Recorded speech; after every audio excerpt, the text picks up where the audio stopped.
구약 성경을 볼 때에 이 구약 첫 5권 성경을 우리가 모세 오경이라고 부릅니다. 모세가 쓴 5가지 성경, 그 중에 5번째가 신명기라는 성경입니다. 모든 성경이 참 다 우리에게 필요하지만 구약 성경 중에서 특별히 신명기서는 여러분께서 정말 깊이 있게 묵상하시면 참 좋겠습니다. 왜냐하면 모세가 이스라엘 백성들이 이제 출애굽 이후에 광야를 지내면서 1세대가 다 죽고 가나안에 들어가기 직전에 있는 2세대들, 출애굽을 경험하지 못하고 홍해를 경험하지 못한 2세대들에게 부모 세대들이 경험하였던 그 아픈 역사들을 설명하면서 너희들은 이렇게 하지 말고 이렇게 해야 된다, 너희들 부모처럼 돼서는 안 된다, 이 얘기를 유언처럼 한 말씀이기 때문에 굉장히 의미심장하고 중요한 말씀들이 많이 기록이 되어 있는 것을 볼 수가 있습니다. 신명기에 많은 말씀들이 있는데 그중에 28장이 아마 대표적인 우리에게는 익숙한 말씀드린 것입니다. 들어가도 복을 받고 나가도 복을 받고, 또 반대로 들어가도 저주를 받고 나가도 저주를 받고. 신명기서를 저는 이 한 구절로 한번 정리해 보았습니다. 하나님 말씀에 순종하는 자는 복을 받고 거역하는 자는 저주를 받는다. 꼭 저주 얘기를 해야 되겠습니까? 해야 되겠습니다. 왜냐하면 천국이 있고 지옥이 있으니까, 복이 있으면 저주가 있으니까. 다 저주를 싫어하지만 저주는 분명히 있는 것이기 때문에 성경의 말씀 우리가 1.1을 해도 가감할 수가 없어서 좀 섬뜩한 말씀이지만 저주에 관한 얘기를, 저주를 피하고 복을 누리기 위한 마음에서 모세의 심정으로 우리가 다시 이 말씀을 대할 수밖에 없을 것 같습니다. 신명기 28장에는 14넉절에 걸쳐서 축복에 대한 말씀이 있고, 제가 마치 53구절을 통해서 저주에 대한 말씀, 저주의 말씀이 훨씬 많습니다. 왜 많을까요? 저주를 받지 말라고 하기 위함입니다. 자기 부모 세대들은 못 지켜가지고 저주를 받은 세대이기 때문에 안타까움에서 길게 한 것이지 결코 저주를 원해서 하는 말씀은 아니었을 것입니다. 제가 이 14절에 걸쳐서 나와 있는 축복에 대한 얘기를 10가지로 정리를 해봤습니다. 여러분 이미 낯익은 구절들이 있는데, 성읍에서도 더 복을 받고 집 안에서 집 밖에서 복을 받는다, 내 몸의 자녀 토지에 소산 짐승의 새끼도 복을 받는다, 광주리와 떡 반죽 그릇이 복을 받는다, 들어가도 나가도 복을 받고 적들이 한 길로 쳐들어왔다가 7길로 도망가게 될 것이고, 창고와 손으로 하는 모든 일이 땅이 복을 받을 것이다, 모든 민족의 너희들을 우뚝 세워줄 것이다, 남에게 꾸어줄지언정 꾸지 않도록 할 것이다, 머리가 되고 꼬리가 되지 않게 해줄 것이다, 위에 서고 아래에 서지 않게 할 것이다. 다 좋은 말씀드립니다. 조건이 있습니다. 이 아름다운 축복 선언문의 조건이 뭐냐? 말씀에 순종할 때, 하나님 말씀은 순종하면 이런 복 주신다 약속했습니다. 자, 반대로 53구절에 걸친 긴 저주의 이야기도 한번 보겠습니다. 정리를 했습니다. 13가지 또는 14가지 질병입니다. 연병, 폐병, 열병, 전염병, 종기, 궤양, 옴, 썩음, 괴혈병, 피부병, 미치는 병, 눈몸, 정신병. 재난도 많이 소개하고 있는데 이런 표현도 있죠. 비 대신에 티끌과 먼지가 내릴 것이다. 재난재해들이죠. 자연재해들 마찬가지입니다. 미세먼지를 보면 야, 이거 참 그 얘기가 아닌가 그런 생각도 들기도 합니다. 전쟁 얘기가 나옵니다. 지금도 전쟁이 일어나고 있는데 전쟁은 그칠 날이 없습니다. 언제 전쟁이 시작되냐? 에덴 동산에서부터 전쟁이 시작되었죠. 범죄가 난 이후에 부부 싸움이 시작되었습니다. 이 사람 때문입니다. 이 사람 때문입니다. 서로 다투고 그 아들 떼가 가지고는 한 명은 살인자가 되는 일이, 끔찍한 죽음의 이 전쟁 이야기가, 싸움 이야기가 지금까지도 이어지고 있습니다. 너희들이 수탈을 당할 것이고 압제를 당할 것이고 학대를 당할 것이다. 그렇게 굶어 죽든지 전쟁에 죽든지 죽은 시체는 어떻게 되느냐? 짐승의 밥이 되고 공중의 새의 모기가 될 것이다. 이런 말씀들을 지금 성경에 해놨습니다. 사랑이 많으신 하나님께서 왜 이런 끔찍한 얘기를 해나 생각이 들지만, 다시 우리가 인정해야 될 것은 이러지 말기를 바라는 마음에서 모세도 하나님도 이 말씀을 성령의 감동으로 기록해서 오늘 우리들에게 주신 말씀인 것을 인정을 할 수밖에 없습니다. 예수님을 믿는 자는 천국을 우리가 소유하게 되지만, 믿지 않는 자는 천국을 소유하지 못하는 정도가 아니고 무엇을 소유하게 되죠? 지옥을 소유하게 됩니다. 아무튼 믿든지 안 믿든지, 말씀에 순종하든지 순종하지 아니하든지 하나님께로부터 받게 되어 있습니다. 안 받을 수가 없는 겁니다. 천국도 안 받을 수 없고 지옥도 안 받을 수도 없고 복도 안 받을 수도 없고 저주도 안 받을 수가 없습니다. 그 기준에 뭐가 서 있느냐? 하나님의 말씀이 서 있다는 겁니다. 그러므로 하나님의 말씀이라는 것은 우리의 감동을 주기 위해서 주시는 좋은 말씀이 아니라 이 말씀은 삶과 죽음이 결정되고 복과 저주가 결정이 될 만큼이나 너무나 중요하고 심각한 것이 하나님의 말씀이다 하는 겁니다. 그리고 하나님의 말씀을 예사롭게 대한다든지 그것을 별 대수롭지 않게 대하는 것은 하나님을 예사롭게 대하고 대수롭지 않게 대하는 엄청난 죄를 범하는 것이고, 거기에 대해서 하나님께서는 과감하게 저주에 대한 말씀을 선언하셨다는 것을 우리가 기억을 해야 될 것입니다. 이스라엘 백성들에게 하나님께서 하나님 말씀 지켜야 된다, 이 말씀을 꼭 기억해야 된다 하는 말씀을 강하게 말씀하신 말씀 중에 신명기서에서 6장에 아주 중요한 말씀을 하신 것이 있습니다. 아마 여러분 쉐마라는 말 들어보셨을 텐데, 쉐마 교육 이런 얘기하는데 이 구절입니다. 신명기 6장 4절 5절, 이스라엘아 들으라. 이게 히브리어로 셔마 이스라엘입니다. 이스라엘아 들으라. 뭘? 우리 하나님 여호와는 오직 하나인 여호와시니 너는 마음을 다하고 성품을 다하고 힘을 다하여 내 하나님 여호와를 사랑하라. 이건 모든 유대인들이 어릴 때부터 달달달달 외우는 말씀들입니다. 이 말씀을 어느 정도로 가르치고 아이들에게, 후손들에게 가르치라고 했느냐, 10가지의 단어로 제가 밑에 설명했습니다. 이 말씀을 너는 마음에 새겨라 그랬습니다. 이게 굉장히 중요한 말씀이죠. 마음에 새겨라. 내 자녀들에게 부지런히 가르쳐라. 집에 앉았을 때든지 길을 걸어갈 때든지 누웠을 때든지 일어날 때든지 이 말씀을 강론해주라. 그것을 내 손목에 메고 기호를 삼고 미간에 이마에 붙이고 표를 삼고 내 집 문 설주와 바깥문에도 기억하라. 이 말씀들은 하나님의 말씀, 특별히 신명기 6장 4절 5절 이 말씀, 하나님은 한 분이지 그 하나님을 마음을 다하고 뜻을 다하고 성품을 다하여 하나님은 여호와를 사랑하라. 이 말씀들을 유대인들, 이스라엘 백성들은 모든 삶의 영역에서 보고 마주치고 이것을 마음에 새기고 눈으로 보고 귀로 듣고 이렇게 하라고 말씀하신 겁니다. 왜 이렇게 말씀해 드느냐? 그렇게 하지 않으면 어떻게 된 일이 벌어지냐? 하나님 말씀을 불순종하고 거역할 수밖에 없습니다. 이스라엘 백성들이 그랬던 것을 지금 생각하면서 2세대들인 출애굽 백성들에게는 이 사실을 하나님께서 강력하게 모세를 통해서 말씀을 하고 있습니다. 오늘 이 말씀은 한마디로 하나님 백성들에게 이 말씀의 절대성, 하나님 말씀의 절대성에 대해서 지금 말씀하고 있는 것입니다. 하나님 말씀은 타협의 여지가 없다는 겁니다. 때로는 우리가 꼭 이래야 합니까? 꼭 이렇게 해야 됩니까? 이렇게 생각할 수 있는데 절대 그렇지 않습니다. 하나님 말씀엔 절대적으로 순종하는 것만이 우리가 복을 누리는 것이고, 그러지 않는 것은 저주가 있다는 것, 듣기 싫으나 좋으나 이건 하나님께서 하신 엄연한 법칙입니다. 우리와 타협하려 하지 않은 하나님이 세우신 법칙이라는 것을 우리가 인정을 해야 될 것입니다. 그러므로 부모 세대들로서는 자녀들에게 오늘 모세의 심정으로 정말로 기도하고 그들에게 해야 될 일이 있다면 그들에게 땅의 유산이 아니라 이 말씀의 유산, 믿음의 유산, 말씀 순종의 유산을 물려주는 것이 가장 부모로서 책임 있게 행동하는 삶이라고 생각합니다. 기도해야 될 것이고 또 가르쳐야 되는 것입니다. 듣든지 아니 듣든지. 성도 여러분, 오늘 이 말씀을 통해서 우리가 분명히 한 가지 기억하고 인정해야 될 것은 하나님을 하나님으로 인정할 때에 인간은 복을 받게 되어 있고, 하나님의 말씀에 순종할 때에 비로소 인생들은 복을 누리게 되어 있다는 것입니다. 믿지 않는 자는 물론이고 믿는 자도 마찬가지고, 하나님을 하나님으로 인정하고 그분의 말씀을 절대적으로 순종할 때만 인간에게 복이 있다는 겁니다. 그러지 않을 때는 인간들에게 저주가 있을 수밖에 없다. 이것이 모세가 유언처럼 남긴 신명기서를 통해서 그 후손들과 오늘 우리들에게 성령의 감동으로 기록으로 남기시고 하시는 말씀인 것입니다. 자, 이것이 하나님의 뜻이라고 그랬습니다. 무엇을? 말씀을 순종하는 자에게 복, 그러지 않는 자에게 저주. 자, 이게 하나님의 계획인데 사탄이 가만히 있을 리가 없죠. 그래서 이 하나님의 계획에 대해서 사탄이 딴지를 걸고 방해를 놓기 시작하는 것이 에덴 동산에서부터 시작이 되었습니다. 하나님 인정하지 않고 하나님 말씀 순종하지 않도록 갖가지 방해를 다 놓은 것입니다.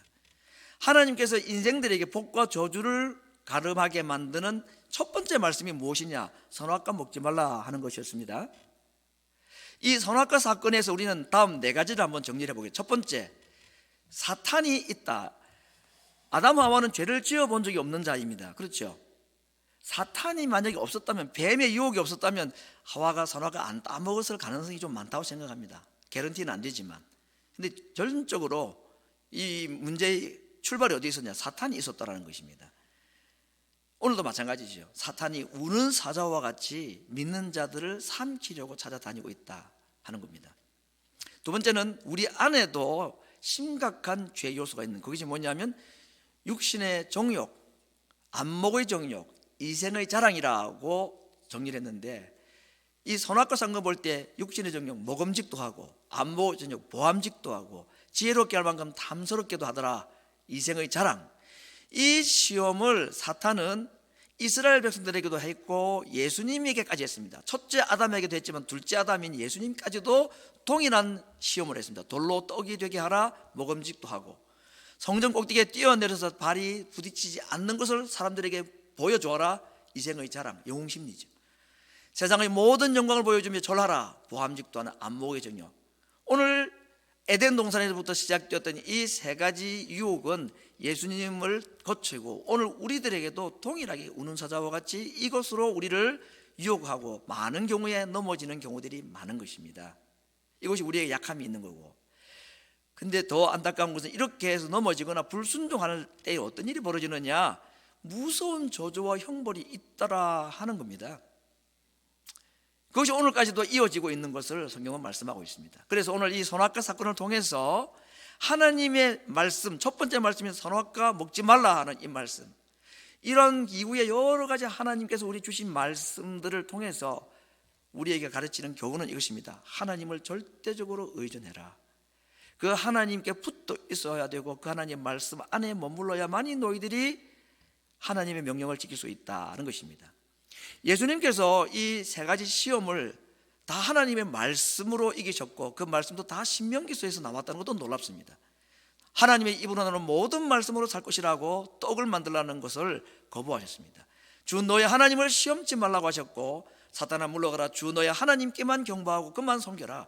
여기에 제가 붉은 글씨로만 표현한 것 전부가 뭐지? 하나님입니다. 결국 이 하나님께서 말씀과 관련해서 인간에게 복을 주시기 위해서 주신 말씀, 그렇죠? 하나님의 말씀은 우리들에게 복을 주기 위해 주신 것이지 저주를 주기 위함이 아닙니다.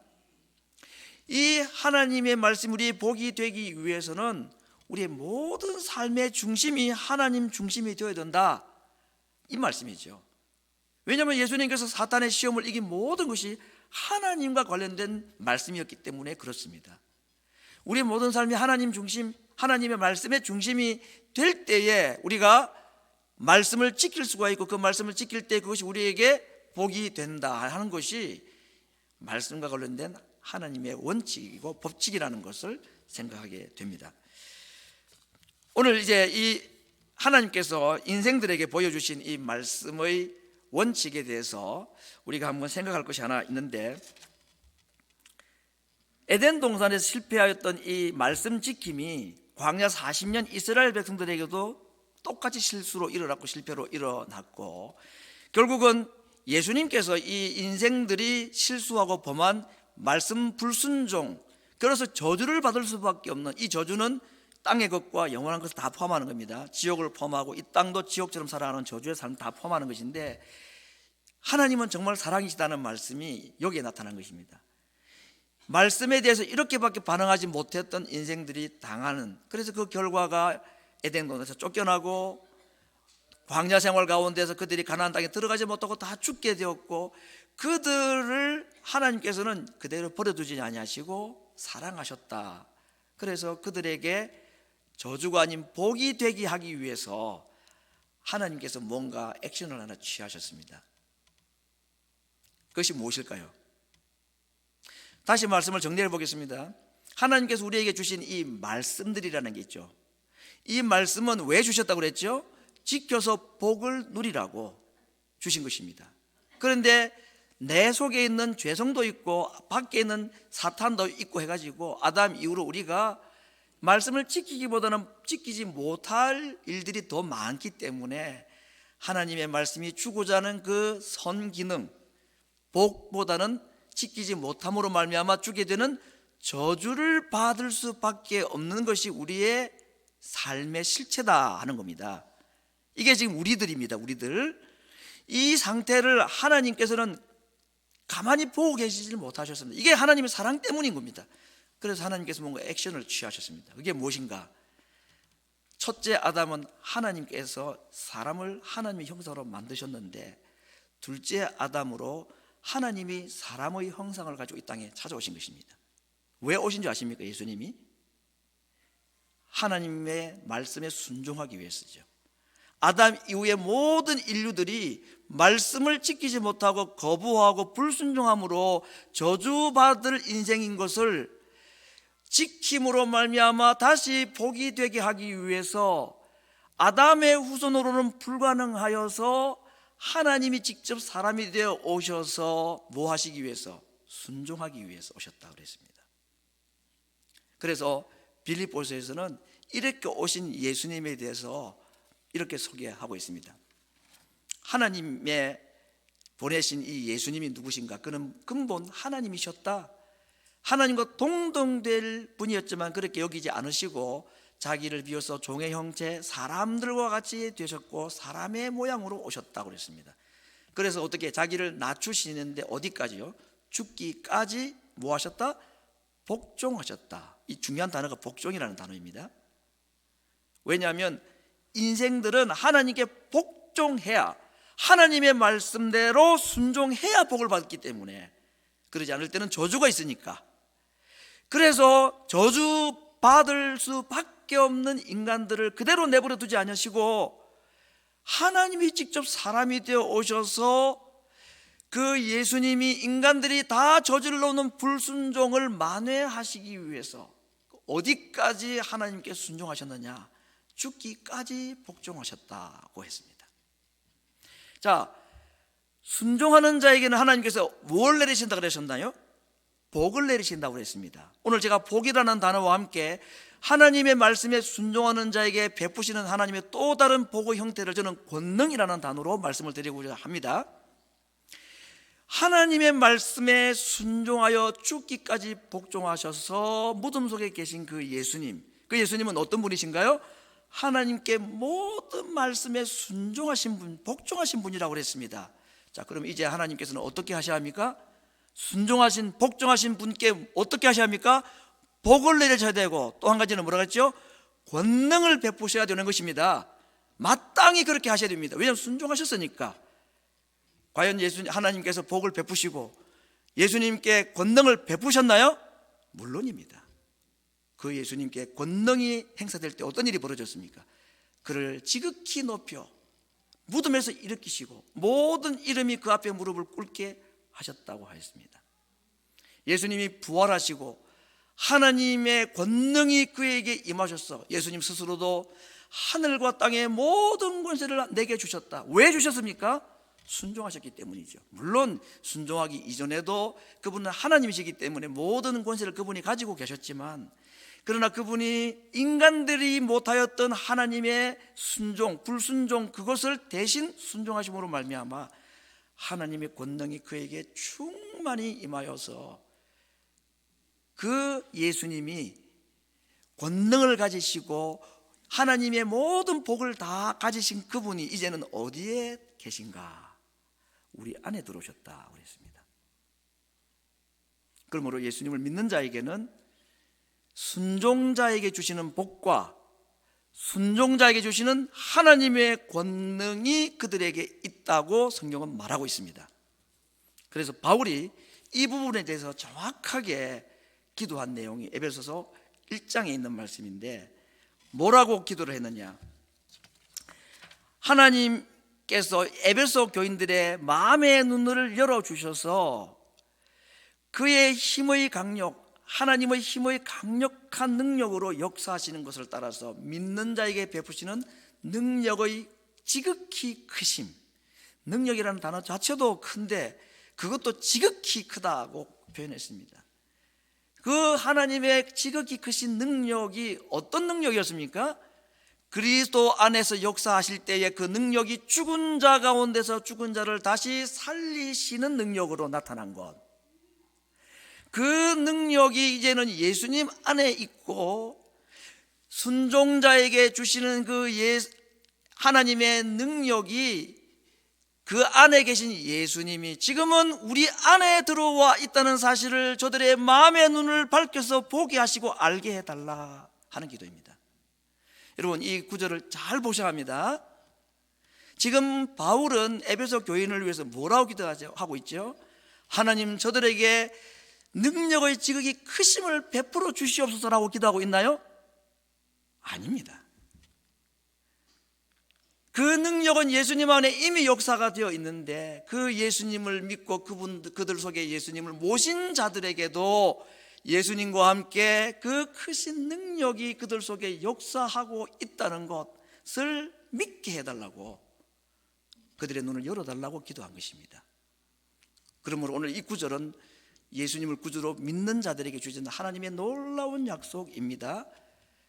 나는 불순종하고 나는 저주받아 마땅한 자이지만 나를 대신해서 모든 하나님의 명령에 순종하시되 죽기까지 복종하신 그 예수님을 살리신 권능이 예수님 안에 있고, 나는 그 예수님을 나의 구주로 영접했기 때문에 내 안에 지금 예수님이 그 권능을 가지고 들어와 계신 것을 마음의 눈을 열어서 보게 하여 주시고 믿게 해달라고 기도해야 되는 것입니다.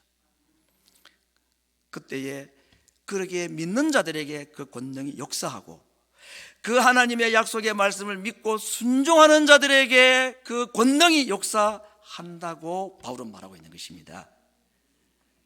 그러므로 나는 부족하여도 나를 대신해서 저주받으시고 죽기까지 복종하심으로 하나님의 복과 하나님의 권능을 가지신 그 예수님이 내 안에 계심을 조금도 의심하지 않고 믿게 하여 주시옵소서.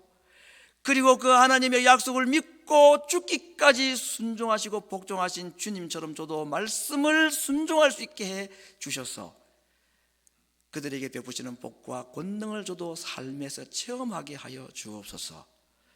이거 정말 좋은 기도입니다. 오늘 이 기도 제목 꼭 마음속에 새기시고 간절히 기도하는 것도 좋지만 이 기도를 하나님의 약속으로 믿고 꼭 새겼으면 참 좋겠습니다. 자식들 다 사랑하시죠?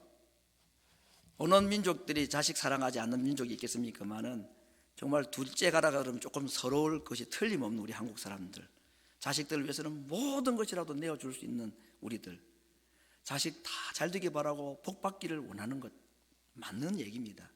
그런데 우리가 한 가지 아주 이 사실 앞에 정말 인정하지 않을 수 없는 냉정한 사실이 하나 있습니다.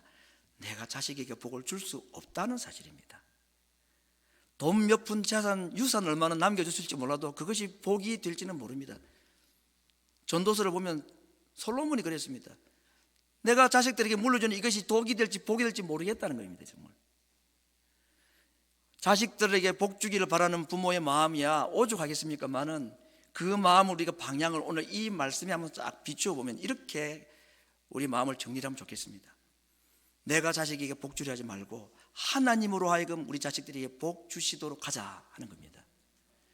그게 진짜 복이기 때문입니다. 어떻게 할 때 그렇게 하실까요? 부모로서는 오늘 이 말씀을 우리에 적용하는 겁니다. 하나님의 말씀에 순종하고 권위에 순종하는 삶을 내가 살기를 원합니다. 그렇게 십계명에 있는 말씀과 같이 천대까지 하나님께서 복을 주신다는 약속이 우리 자식들에게 이루어지기를 바라는 것. 자식들을 복 주려 하지 말고 하나님으로 하여금 복 주게 하십시다. 내가 하나님의 말씀대로 순종하고 우리 자식들에게 어릴 때부터 신명기 6장 4절로 되어 있는 말씀, 마음과 뜻과 정성을 다하여 주 너야 하나님을 사랑하라 하는 이 말씀을 가르쳐서 그들이 그 말씀을 어릴 때부터 믿고 받아들이고 그 말씀대로 순종하는 삶을 살아가고자 하는 다짐으로 살아갈 때에 그것이 우리 자손들에게 가장 큰 복을 끼칠 수 있는 가장 지혜롭고 현명한 부모들의 모습이라고 생각합니다. 1543년도에 이런 일이 일어났다고 합니다. 지구가 태양의 주위를 돈다 하는 이론이 처음으로 발표가 됐답니다. 지동설이죠. 그 이전까지는 태양이 지구 주위를 돈다고 다 생각했습니다. 이 코페르니쿠스라는 사람이 별자리를 보고 아무리 봐도 그게 아닌 것 같아서 그 말 했다가 종교재판에 회부가 되었죠. 그 사형을 언도받았습니다.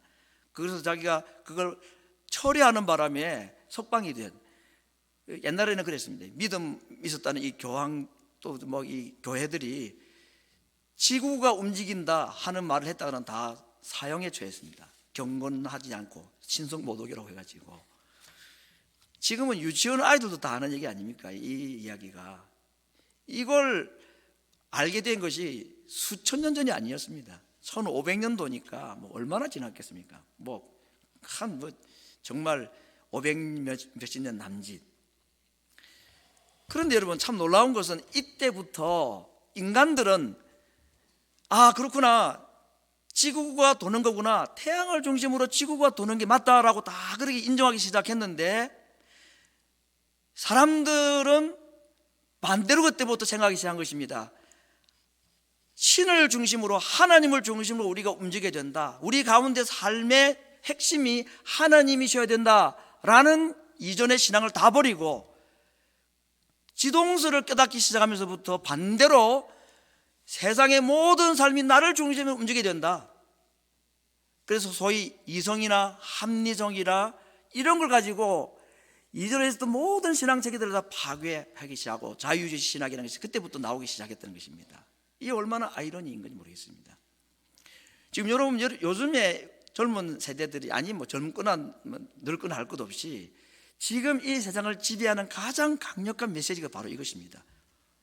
세상의 주인은 나야, 우주의 중심은 나야, 내가 최고야, 모든 것은 나를 위해 존재해야 돼. 이런 것들이 지금 노래이고 음악이고 뭐 영화고 다 지금 그런 얘기를 하고 있는 겁니다. 아무도 거부하지 않습니다. 그게 맞다고. 인생의 주인은 내고 우주의 핵 중심에 내가 있는 것이고 내가 잘 돼야 되는 것이고, 그런 삶으로 지금 이 세상의 생각들이 다 변질되어 갑니다. 성경은 우리에게 뭐라고 말씀했습니까? 하나님 우리의 중심이고 우리는 하나님께 순종하는 것이 참 복을 누리는 방법이라고 말했는데, 세상의 메시지는 반대로 말합니다. 아니야, 너가 인생의 책임자고 주인이고 너가 너를 책임져야 되고 모든 것은 너를 중심에서, 나를 중심에서 움직여야 된다고 성경과 반대되는 개념으로 우리에게 자꾸 메시지를 던져주고 있다는 것입니다. 이런 세계 속에서 우리도 그렇지만 우리 자녀 세대들은 속수무책으로 지금 세뇌가 되고 있다는 것입니다. 신명기 6장 4절 5절 말씀이 어릴 때부터 세뇌가, 나쁜 표현이 좋은 표현은 아니지만 세뇌가 될 정도로 그 말씀이 그 아이들 마음속에 계속해서 어릴 때부터 울려 퍼져드는데, TV를 틀고 영화를 보고 노래를 들으면 아이들 마음속에는 반대 메시지가, 너가 인생의 주인이야, 누구도 너를 반대할 수 없어, 신도 너희 부모도 너 친구도 누구도 너를 반대할 수 없어, 너 하고 싶은 대로 해, 이게 행복이야. 어디서 많이 들어본 노래말 아닙니까? 조금 인기 있다는 노래들은 다 이런 내용들입니다. BTS 노래를 미국 아이들이 뭐 영어 몇 마디밖에 안 들었는데 어떻게 알겠습니까? 그걸 한국말 배우면서까지 그걸 따라 부르고자 하는 메시지, 이유가 바로 이 메시지 때문입니다. 우리는 그러한 갈등 속에 지금 살아가고 우리 자녀들이 그렇게 살아가고 있다 하는 것입니다. 오늘 이 말씀을 통해서 우리가 다시 한번 분명한 하나님의 약속의 말씀을 귀 기울이기를 원합니다. 하나님께서 인류들에게 세우신 창조로부터 지금까지 변하지 아니한 하나님의 원리와 법칙이 하나 있습니다.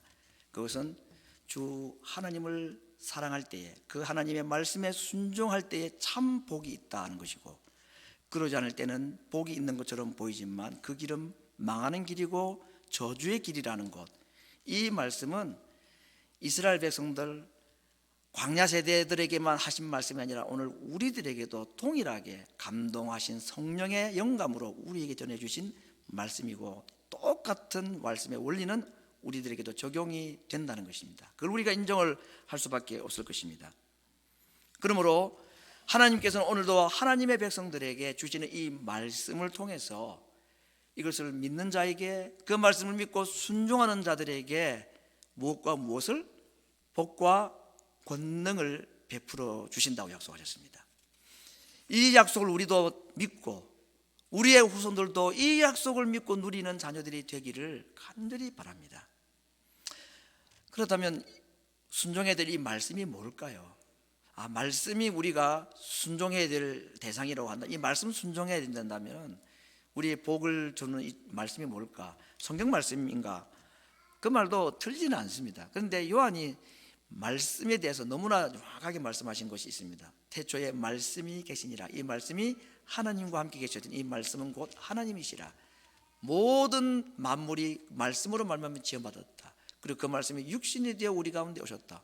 말씀은 누구를 말하죠? 예수님을 말합니다. 오늘 본문 말씀도 마찬가지입니다. 너희가 내 말에 거하면 내 제자가 될 것이다. 그리고 진리가 너희를 자유케 할 것이다. 요한복음 15장에서도 내 말이 너희 안에 너희가 내 안에, 예수님과 말씀을 예수님은 동일시하셨습니다. 요한계시록 19장에 보면 재림하실 예수님의 모습이 그 옷에 피 뿌린 옷을 입었다, 피 묻은 옷을 입었는데 백마를 타고 오신다고 했습니다. 그런데 그 백마를 타고 오시는 그 예수님이죠. 그 분을 뭐라고 했냐? 하나님께서 그 백마 탄 분을 향하여서 하나님의 말씀이라 칭하더라 그랬습니다. 말씀에 순종해야 된다는 말은 예수님께 순종해야 된다는 말입니다. 예수님이 말씀입니다. 예수님이 하나님의 말씀입니다. 그 말씀이 우리에게 다가오고 기록으로 남겨있는 것이 하나님의 말씀, 성경 말씀입니다. 그러므로 오늘 우리가 하나님의 말씀에 순종한다는 말은 예수님께 순종한다는 말입니다.